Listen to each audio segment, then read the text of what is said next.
Assalamualaikum warahmatullahi wabarakatuh. Saya Aini Safira Azarin, NPM 1903050075. Saya ingin mempresentasikan edutainment skill. Materi yang dibuat bersumber dari artikel yang pertama, yang berjudul Penerapan Konsep Edutainment dalam Pembelajaran di Pendidikan Anak Usia Dini atau PAUD. Pendahuluan.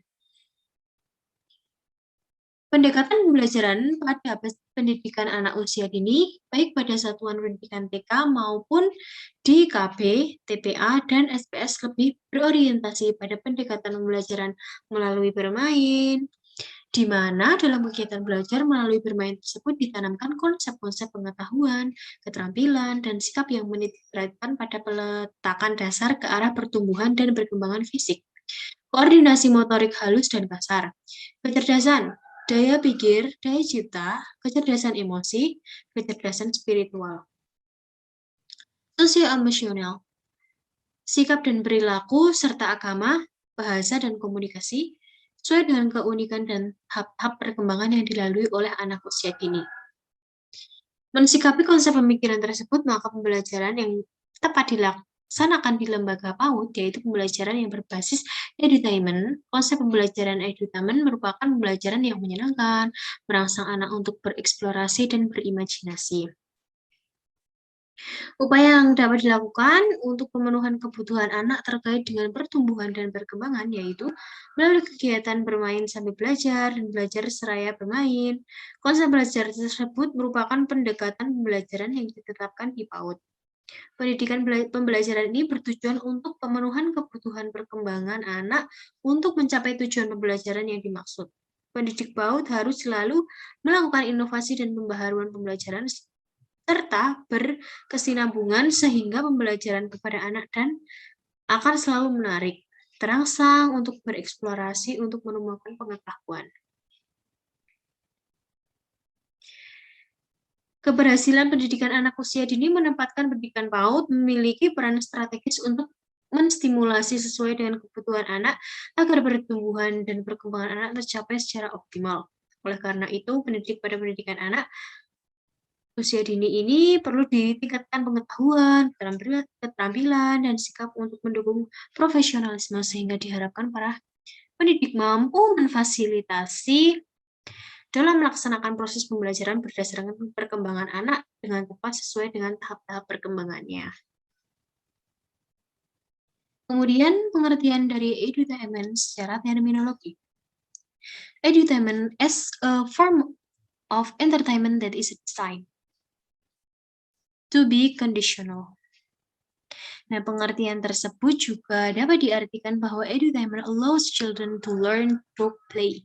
Sedangkan secara epistemologis, edutainment dapat dimaknai sebagai pembelajaran yang memberi kesempatan kepada peserta didik untuk terlibat dan menikmati proses pembelajaran yang rileks, menyenangkan, dan bebas dari tekanan, baik fisik maupun psikis.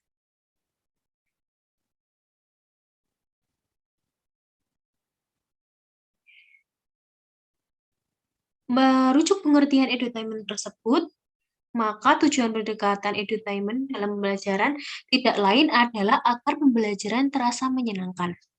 Sehingga dalam pembelajaran tidak lain adalah pendidik dan peserta didik merasa nyaman, aman, enjoy, serta tidak terasa tegang, menakutkan, dan terancam. Edutainment sebagai proses pembelajaran yang didesain dengan memadukan antara muatan pendidikan dan hiburan secara harmonis, sehingga aktivitas pembelajaran berlangsung dengan menyenangkan. Konsep edutainment menawarkan berbagai strategi dan metode pembelajaran yang menarik, kreatif, inovatif, dan menyenangkan. Konsep dan metode edutainment ialah menciptakan suasana pembelajaran di mana anak didik dibuat senyaman mungkin dan senang terhadap apa yang disajikan oleh sang guru atau pengajar. Prinsip-prinsip edutainment. Berpijak dari konsep edutainment yaitu menciptakan suasana pembelajaran yang nyaman, dan menyenangkan terhadap apa yang diajarkan oleh guru. Peserta didik memiliki prinsip-prinsip pembelajaran edutainment. Adapun prinsip-prinsipnya adalah yang pertama, menjembatani proses belajar dan proses mengajar yang diharapkan dapat meningkatkan hasil belajar. Yang kedua, pembelajaran edutainment berlangsung dalam suasana kondusif dan menyenangkan yang didasari oleh 3 asumsi. Yang pertama, ada perasaan gembira akan mempercepat pembelajaran. Yang kedua, jika seorang menggunakan potensi nalar dan emosinya secara jitu, maka akan menghasilkan lompatan potensi belajar. Yang ketiga, dengan menggunakan metode pembelajaran yang tepat, yang mengakomodir gaya dan keunikan belajar siswa, maka belajar akan dapat dioptimalkan. Yang ketiga, menempatkan anak sebagai pusat sekaligus subjek pendidikan pembelajaran diawali dengan menggali dan memahami kebutuhan anak. Yang keempat, pembelajaran yang lebih humanis. Kemudian ada tujuan. Konsep edutainment menawarkan berbagai strategi dan metode pembelajaran yang menarik, kreatif, inovatif, dan menyenangkan. Konsep dan metode edutainment ialah menciptakan suasana pembelajaran di mana anak didik dibuat senyaman mungkin dan senang terhadap apa yang diajarkan oleh pengajar. Kemudian ada aplikasi edutainment. Pembelajaran berbasis edutainment didesain dengan aplikasi yang dalam proses belajar mengajar, baik dalam keadaan kelas indoor maupun di luar kelas atau outdoor, baik hiburan dengan nyanyian, bermain game, musik, outbound, ataupun menggunakan metode-metode pembelajaran yang menyenangkan seperti diskusi, cerdas cermat. Nah, tujuan dari pembelajaran berbasis edutainment adalah agar pembelajaran terasa menyenangkan sehingga peserta didik merasa nyaman, enjoy, santai, dan tidak terasa tegang, menakutkan, tidak nyaman, dan terancam.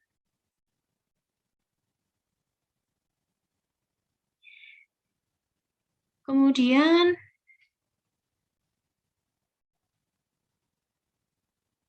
ada alat-alat permainan edukatif atau menggunakan AP indoor.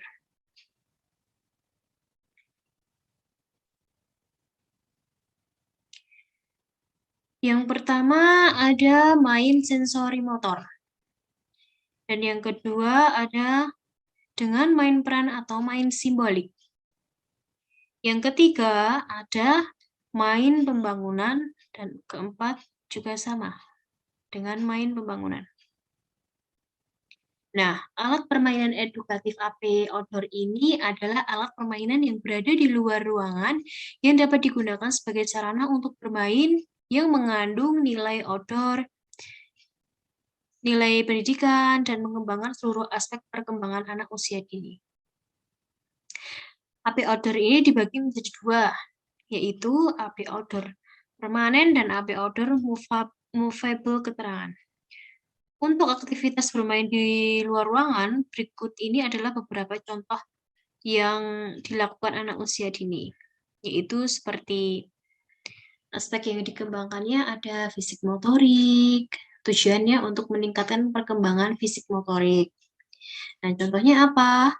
Meluncur, berayun, mendaki, atau mengatur keseimbangan. Terus yang kedua, emosional. Tujuannya apa? Meningkatkan perkembangan emosional.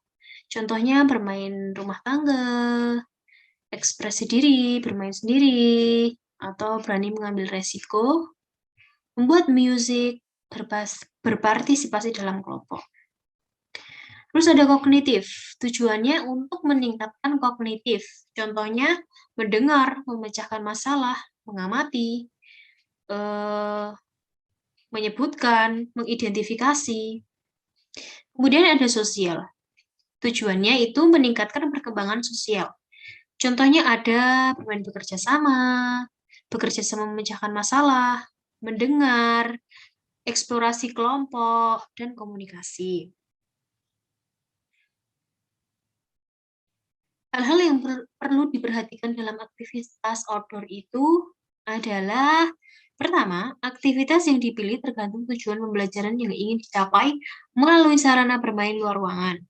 Dan yang kedua, penggunaan satu sarana bermain luar ruangan dapat memunculkan berbagai aktivitas bermain yang dapat meningkatkan beragam aspek perkembangan sekaligus. Sebagai contoh itu ketika anak bermain ayunan, dan anak dapat melakukan aktivitas seperti berkomunikasi, bernyanyi, berimajinasi, berayun, mendorong, mengamati, mengambil resiko, dan merencanakan. Dan yang kedua itu ada alat permainan edukatif atau AP indoor. AP dalam ruangan ini macam-macam sarannya bermain di luar ruangan itu sarana bermainnya ada beragam jenis, ada bentuk dan bahannya. Nah, itu dibagi menjadi 6 aspek perkembangan.